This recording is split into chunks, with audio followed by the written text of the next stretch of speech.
Hello, and welcome to the Accountability Coach podcast, where we discuss proven business success principles related to helping you make more money, work less, so you can enjoy even better work-life balance. This is Bachrach. Today, we have a special guest with us who I think you will find to be a wealth of information related to helping you be as healthy as possible so you can perform at 100% and be on the path to having your ideal business and ideal life. Olly Wood has worked with world-leading experts in exercise, nutrition, and biochemistry to develop a more holistic, scientific, and sustainable approach to health and performance. Olly got his start in the trenches of the health world as a physical therapist in a big box gym.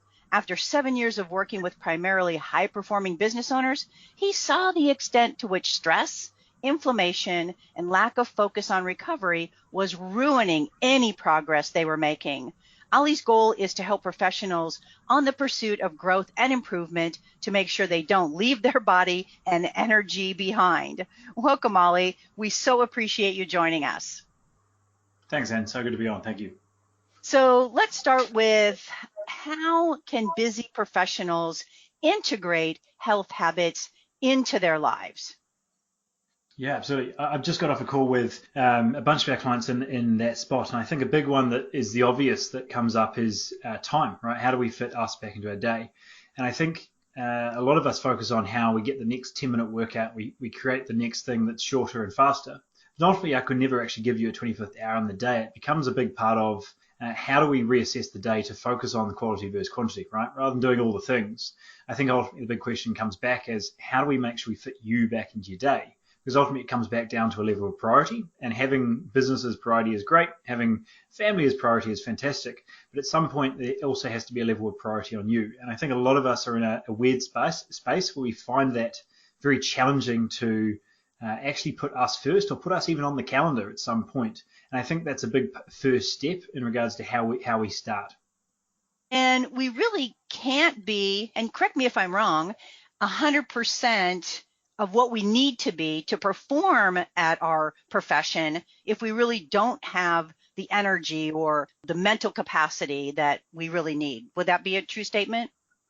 Absolutely. I think the main issue there is, we struggle to put time aside for us because it's selfish, supposedly. But if we're not putting time aside to actually fill our cup, then we've got very little to give everyone else, and we're not showing up as our best. So it is ultimately that component of putting us back into our day. Because if we're constantly underslept, undernourished, and we're sort of foggy through the day, we're not really showing up in a capacity that's really going to serve at our best. So if we want others to get the best out of us, that certainly has to be a phase one. But ultimately, I think that comes from a place of mismatch between what we're ultimately wanting out of our body on a day-to-day basis and what we feel health is. And I think if we start to look at health as a self-love or self-respect journey, rather than necessarily a process of shoulds and have-tos, I think that starts to change the conversation a little bit, because it's something we start to enjoy, it's something we experience, rather than something that we're constantly focusing on spending less bandwidth on and finding some way to do it easier and faster and less thought-provoking. Because there is going to be an awareness of consciousness that needs to be taken into account, right? You can't make meditation, for example, or exercise a habit.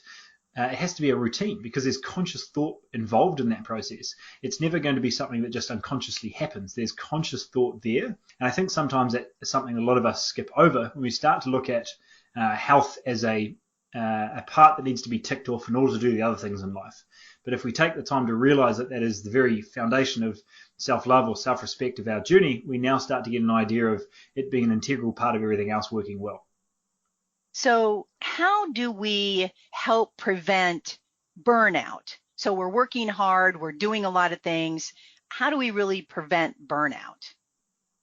Yeah, burnout's an interesting one, because ultimately I feel that burnout is not necessarily the fact that you're working hard. It's ultimately that you've lost love and the vision of where you're going. So taking the time to look at making sure that where you're going is something you're in the pursuit of because of the love of it, rather than because you feel that you need to be busy, or that you look at this glorified busy as being the goal. I think ultimately being involved in that hard work, taking the time to have time and effort put into something, does not create burnout. It's the lack of recovery on the other side. So taking the time to build those non-negotiables, those bumpers at each point of your day, really allow you to set up your day and making sure that you have that clarity, you have that sharpness to really go through whatever activities, projects that need to be done in that time period. But it first needs to come back to burnout being a lack of direction, or potentially a priority being on top for too long that really shouldn't be the priority, and just realigning it with values. Because I would assume a lot of people listening to this, and myself included, doing a 10-hour day every day of the week is not an issue if we're really lit up by what we do and ultimately moving towards a vision that's bigger than us. So I think burnout becomes a lack of vision or lack of direction of where we're going, and potentially just leaving us on the back burner too long. So I think it's two-part at some level, but just taking the time to build those non-negotiables, those foundations, those bumpers as we call them, into your day to make sure that we are actually creating some sort of platform to work off is probably a first step. Sounds excellent. What are people doing wrong with exercise as we get older?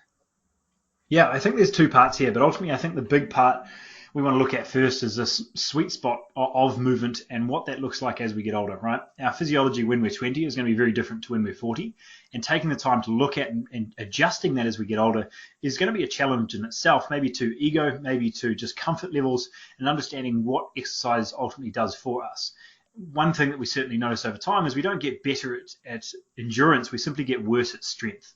And we start to see people leaning more and more towards cardio and longer activities, or simply less exercise in total, because the body's no longer feeling as strong and mobile as it used to. So on the one hand, we've got people that are moving into more endurance sports, doing a ton of cardio-based exercise, and they're sort of burning the body out a little bit and not getting the recovery, the response like they used to. And it's ultimately a case of dialing back into what that new sweet spot is, and ultimately getting an idea of where is that strength training as a component, or is it even part of the equation yet, in order to make sure we're looking at maintaining or even building muscle long term, to look at a long level of strength, stability, and ultimately just making sure we've got a body we feel good in. I think on the other side, when we're looking at a lack of activity, we start with the conversation that we did today, which was an awareness of how we fit us back in a day and what's that first step. Because if you were a rower, a rugby player, or whatever when we were 20 and we were training 5, 6, 7 times a week, we're not going to start there. We need to take the time to look at what's step 1 to step 2. So we're looking at going from 0 to a couple walks a couple times a week, right? Taking the time to build that up and then walking through from there. So what I'm hearing you say then is work more at strength a little bit more as we get older, because that seems to go down or be less, and we're doing more endurance as opposed to strength. Did I hear you correctly? Yeah, exactly. So we don't want to remove endurance if that's something you love. If that's something Right. that fills your cup, if that's something that from a mindset level just puts you in a great space, then 100% keep that there. But if we can take the time to add 1 or 2 strength sessions on top of that to make sure we can do that for longer, we strengthen your knees, we keep strong joint movement to make sure that we're not tightening up and getting more and more immobile, more and more injury prone, all of those components are going to be part of that. So taking the time to just make sure we're taking into account this decrease in protein synthesis, or the ability, that signal to rebuild tissue becomes harder and harder. So alongside nutrition changes like increasing protein amounts or requirements that are there, looking at that base of training and what can be small tweaks, it just becomes a conversation of quality over quantity, because working harder and harder is going to take more and more of a toll on the body, rather than necessarily getting you the result that you're after. Excellent, excellent. Why does most health advice that we at least hear about, why do they get it so wrong? I don't think it's necessarily wrong as much as it's irrelevant. It's got to be relevant to where you are. So there's so much information out there. There is 90% of the stuff that we should probably avoid. Finding that initial 10% is a challenge in the first place. Then obviously finding out the relevance for where you are in your fitness or health journey is going to be another component there. So taking the time to look at what was good for you when you were 20 is going to be a different story now. We're working with a different biology. If we're on the female side, we're starting to see menopause knocking on the door, or we're right in the middle of it, we're going to be going through some interesting hormone changes that are going to impact the level of stress, the amount of nutrients we require, the types of training that we're going to look at. And on the male side, which really goes under the radar, is we are going through a very similar space there as well, right? So we've got something called andropause, which is very similar to menopause, but it's just not as instant or as drastic with ovaries shutting down, right? So we're still seeing a natural decline in hormones over time. We're seeing a natural challenge on the overall well-being of that person if we're not taking into account health properly. And just making sure that we're looking at the bigger picture of how do we make sure that you feel good and you show up as the best on a day-to-day basis becomes less about your dumbbells and macros and focuses on the bigger picture, the bigger conversation of health. And I think that's where most people go wrong, is because we're just focusing on a narrow lens through improving nutrition or improving training. But if we look at the bigger picture of how those two interlink with hormones, sleep, gut health, the bigger picture of actual health, we start to bridge the gap of what that really looks like as health in your later years. Speaking about hormones, as a woman who's older, I'm finding that a lot of my friends are getting hormone testing, female friends, and Yep. they're realizing that their testosterone is like, zero or Yep. barely above the flat line. So Yep. how do we know, like, what symptoms do men or women really get to help us indicate, hey, maybe we're low on testosterone and that's something we should have checked out? Yeah, totally. It's a really, really big one. And as we know, there should be a natural decline of hormones over time, but it's ultimately a case of that being a smooth landing rather than a plane crash, right? I think there's a big difference between those two. And if we're not taking into account this bigger health conversation, then that can certainly be a key element in why those symptoms can be a lot more severe. There's certainly a genetic component, environmental component, but really it's looking back into that control of that nervous system, the control of inflammatory markers in the body will have a significant impact on those symptoms. So when we're looking at things like high quality nutrition through proteins and fats that need to be higher as we get older, things like your resistance training are all going to be building blocks naturally of trying to make sure that we increase that hormonal production in the body. But also taking into account there's a bigger and bigger conversation of what's happening around hormone replacement therapy and just understanding even just the advances and what's happening there. I want to make sure that I can do everything naturally before we start adding in anything additional. But even just understanding what we're taking and why we're taking it, I think from a doctor level, we start to, this conversation of we're taking the birth control pill to balance out hormones is just not true. And taking the time to look in deeper at the massive difference between synthetic hormones and something that's bioidentical is certainly something that needs to be part of that conversation if you are going down that route. But at a basic level, in looking after your health, no matter where you are in that journey, looking at that base of nutrition training and your overall control of things like your gut health, your central nervous system, and overall inflammation is going to be a really, really great place to start. So on a male side, if you're noticing a decrease in sexual function or desire, you're seeing a decrease in muscle mass, recovery, in general well-being, I think the really big issue here is that we're seeing a huge misdiagnosis of depression when we're actually seeing a significant decrease in testosterone. And as we start to get more and more involved with an immense amount of environmental toxins, poor quality foods, sedentary lifestyles, the ranges are continuing to get wider or lower and lower, which are meaning that a lot of these are going misdiagnosed or just not looked at and being put on depression medication when it's ultimately hormones play a huge role in how we function and feel, alongside gut health and that ability to produce some sort of serotonin. Male and female will make a huge difference. And then similarly on the female side, right, we're going to see a lot of these symptoms coming through. We're aware of the hot flushes, the night sweats, vaginal dryness, a lack of sexual interest, again, recovery, muscle mass, all of these things, and even a significant shift in where we hold that body fat is a big part of that conversation too. So a lot of those symptoms are something that we can notice on a day-to-day basis. But really, it's just a signal of what's potentially happening deeper down. And I think if we can start that conversation of what are the platform foundations that need to be there, things like nutrition, things like the tweaks that happen with nutrition as we get older, the tweaks or the adjustments in how we should exercise becomes part of that bigger conversation. Yeah, interesting. I find that so interesting that some of these things could be so misdiagnosed because nobody's really paying attention to something as simple as your level of testosterone and puts you in a whole nother category of something else that's wrong that's really not wrong. Yeah, and it's a challenging space because we've got, the biohackers of the world, and we've got peptides becoming a thing, and we've got all of this stuff going on. But I think doctors are still really hesitant in some forms to actually prescribe some of the stuff or simply look at it, because without the means of looking at, the ability to look at a white blood count versus looking at testosterone just feels like a huge step in what we're asking for. Certainly with the clients we've worked with is just taking the time to get a basic panel so we can understand where they're at. I really would love to see a hormone panel being a normal part of people's regular blood tests as we start to age, so we can really manage what's happening, because it gives us a really good understanding of how some of those other markers are being impacted, and just this bigger conversation of health that we can look at. And I think when we're in a very reactive society of making sure that we are living but not necessarily functioning at our best or optimizing how we function on a day-to-day basis, they do become two different conversations. And I think you can just look at the difference between a medical normal range as opposed to a practitioner clinical range, looking at more of a natural component of what that looks like. They're much, much narrower, and at some point they're even half of what the broader ranges might look like. So it's just making sure that there's a gap. And why is there a gap? It just comes back down to there's an awareness of all those other components that aren't taken into account with drugs and basic medical advice. We do need to dive deeper into what's happening from nutrition and training and all of those lifestyle factors that will impact this holistic nature that our body is built in. Yeah, that would be brilliant to actually get a hormone panel as part of your regular blood work. That would be amazing. That would be a great start for sure. How does stress and mindset come into play with our personal health?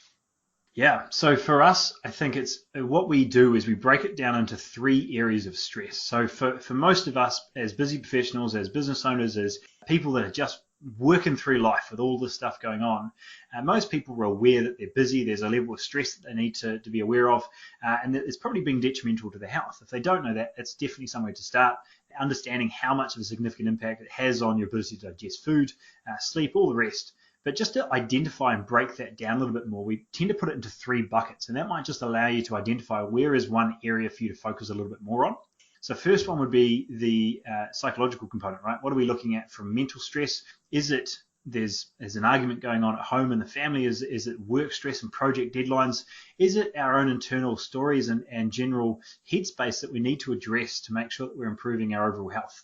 Because our body keeps the score. Everything that comes through mentally is still going to be impacting our body as much as physical stress, right? It's going to be the same response. We're still getting a huge increase in cortisol.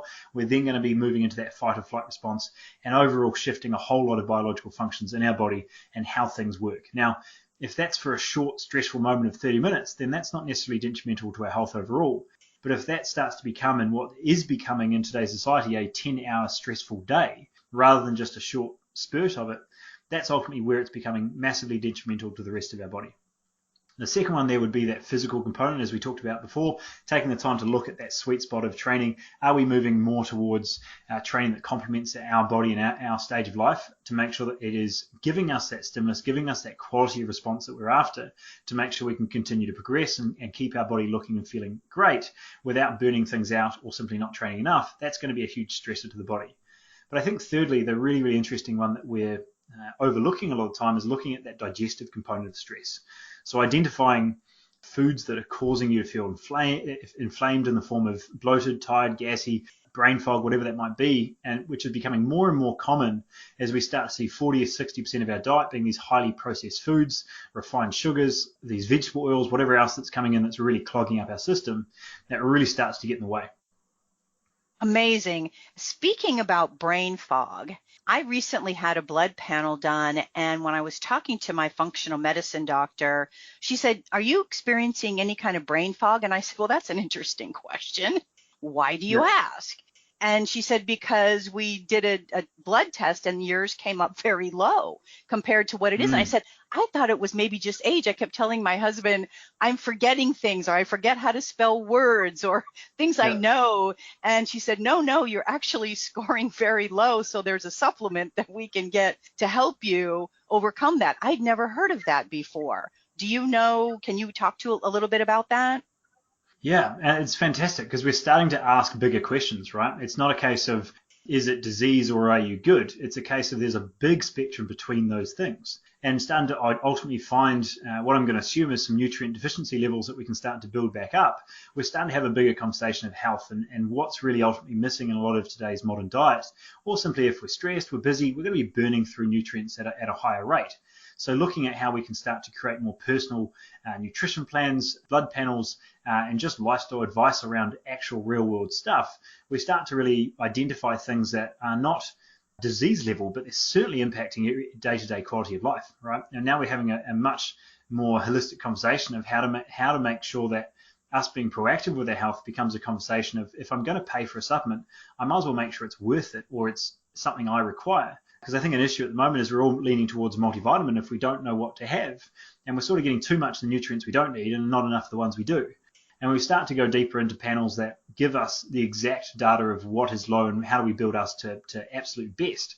then ultimately we can start to spend our money in the right places. But the second part of that conversation, which is simply that mindset around an acceptance of just seeing that body decline as we old, I think happens far too early. And taking the time to look at this process of, your body's not broken. There's just something not working with you. And we start to look a bit deeper into what's happening, and blood work can be a fantastic place to start. That just allows us to empower us with that process of knowing what's really going on, and now, more importantly, what are the steps we can actually take in the right direction. This is all so interesting. I mean, I could spend hours talking to you about all these nuances. What else should we know that could help us be healthier just overall or in general? Yeah, I think something that's really relevant at this time of our lives, or what we're going through now, is just understanding what's happening with this decrease in disease over time is 100% a good thing, right? With antibiotics, cleaning practices around surgery, it's definitely saving lives, and it's definitely decreasing a lot of these lethal diseases over time. But one of the significant issues that are coming from that, because we're looking through this with a very narrow lens, is we're seeing a massive increase and purely an inverse relationship with the increase in autoimmune conditions over that same time period. There's a reference to a study I use all the time from 1950s up to 2000, which shows a very, very clear inverse relationship of these components. And as we start to obsess about being overly clean and getting rid of all bacteria and using more hand sanitizer to make everything perfectly clean, we start to really have this germ phobia that's impacting our ability to function and fight disease naturally, fight day-to-day bugs and viruses coming through on a day-to-day basis, that we're not looking at the bigger picture, right? So trying to make sure that we're working with our body, we're starting to understand the immense strength and diversity of what our gut provides and how we can live every day. So if you're noticing that foods are more inflammatory than usual, if you're noticing that you're just not feeling like you used to, taking the time to dive in and identify those root causes, do that blood work panel, dive deeper into your gut health and understand how you can build that body back up, and start to work with your body, start to work with building up those gut buddies. That good bacteria in your gut can be a big component of increasing your overall well-being, energy, motivation through the day, but also diving deeper into fighting a lot of these underlying autoimmune components or inflammatory issues that are becoming more chronic than they should be, because we're obsessing with this overly clean environment. So it just becomes a bigger part of how much control we have over our health and how we can really strengthen our immune system and overall body function through looking at this bigger picture. So if I were to say, hey, I want to go get a really complete blood panel, what kind of physician or person would be the best kind of person that would help me really do a deep dive into finding that out? Yeah, I think where you're at in regards to the functional medicine practitioner could be a fantastic place. There's a lot of dietitians and nutritionists that I think there's a huge range in regards to the quality of what they're going to bring through. But I find that using that blood work as a nice asset alongside a bigger conversation of nutrition and training is really where that's at. And I think that's something that with our company we've tried to build as much as we can, trying to make sure that a lot of what we're talking about is an incredibly expansive conversation. As you said, we could talk about this for hours, and I don't personally feel that that can really come from one person. So looking at dialing in from a mindset component is going to be very different to talking about training, nutrition, sleep, diving deeper into these components of gut health or blood work. So I think having a team that's actually working together is probably a smarter move for there, because there's some incredible people out there in nutrition. There's amazing people out there in training. But if you're not aligning how you're exercising with how you're eating and ultimately how that's impacting your biology from a blood work level or deeper, we're not really looking at this in a holistic or integrated way. So although those functional health practitioners is going to be a fantastic first spot to at least have this conversation around what's really going on, I think making sure that whoever you're using there is integrating in all of those components of health, so you're looking at the bigger picture of how they interline with each other, is a smarter move. Yeah, that's amazing. This is all so very interesting to me. Any other last minute thoughts you'd like to share? Yeah, well, we've covered so many little bits today, and I think it is, surface level stuff in regards to all of the stuff we need to take into account. So if you do want to go deeper into this, if this is something that you're noticing that your body is going through some changes, you're seeing your sleep's not quite as deep, or it's a little bit more broken, you're noticing your energy or mental sharpness through the day is there, and you just want to sort of take control of your health a little bit more, we have put together a full 5-day challenge or mini series, if you like, to go through this process. It is something that we keep separate, male to female, as for the obvious adjustments on hormones that we are looking at today. And if it is a resource that you find useful, you can just go to our website at themetaproject.co and go through that process. Choose the male or female mini-series to walk you through that for free over the next 5 days, and simply integrate steps there. We take a lot of resources, a lot of workbooks from our main program into that to really give you some tools to integrate small steps in the right direction and just really get it, right? Understand how that works for you. I think a lot of the stuff on podcasts sounds really good, but ultimately the big part and the only way it's going to be is helpful and valuable is if it actually applies to where you are right now. So we've built that out in a way that actually allows you to walk through how that's actually going to integrate in everyday life and identify some initial steps that you can take for your own health and really take control of your own body. Sounds amazing. So to take advantage of the 5-day challenge, you're going to want to go to themetaproject.co. That's the meta, M-E-T-A, project, Project.co. Join me on the 5-day challenge. I think it'll be super fun. Thanks again for your time. You're amazing. I love the work you're doing and all the content that you shared, and I'm sure people will get huge value from that. Thanks, Anne. So good to be on. Thank you. Well, my hope for our time together with Olly is that you got value and an idea or two or even 3 that will help you be even more successful, personally and professionally. Feel free to share my podcast with others, as they can be found on most podcast platforms and in most English-speaking countries. And if you'd like to get a short daily fix from me, subscribe to the Accountability Minute, which can also be found on most podcast platforms and in most English-speaking countries. And remember to subscribe to my business success tips and resources blog by going to accountabilitycoach.com/blog. And always aim for what you want each and every day. Until next time, make it a great day, today and every day. I appreciate you listening.